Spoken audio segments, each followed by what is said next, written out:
I dropped them off. Where I picked them up was super rich people down Surrey, where all the footballers live. Believe me or not, if you don't know about football, a lot of footballers live down there. And I took them to the Intercontinental Hotel in Mayfair area, the one right next to the Hilton. And the client, the man, left his phone in the car. So I'm driving onto the next fare and he's phoned me.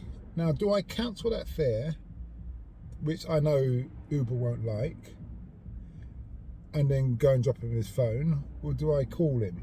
Or do I say, we'll sort this out in a minute? He said, okay. So anyway, finally that fare took me home. I've been working since 3 in the morning, fair enough. He's saying, well, are you going to bring the phone? I said, I'll tell you what we'll do. Let's keep it simple. I'm going to give you my postcode address. You send an Uber to pick up the phone and I'll put it in an envelope and send it to you. Oh, no, that's going to be too expensive. Remember, this man's staying in the Intercontinental Hotel and say some big other places. So I said, well, right now that's your option. I've just finished my shift. He said, well, how far is it? I said, maybe half an hour, 45 minutes. He said, no, it's going to be way too expensive. I said, it's only about 2 or 3 miles. 2 or 3 miles? I said, yeah, remember, it's London traffic. You know, it can take you 15 minutes to go a mile, maybe even longer. He said, oh, yeah, I understand.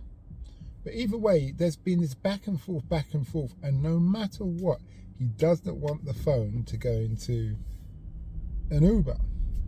Now, what I'm looking at is like, the phone doesn't even look like it's an expensive phone. But if you're spending all that money, why? I do not understand.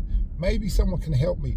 Why would someone spend all this money on hotels and accommodation but not want to spend money to get their phone back for themselves? I'm not asking him for money. I'm just saying, there you are. Call me, call the Uber, and I'll put it in. But anyway, let's talk about it in the chat. You know what to do.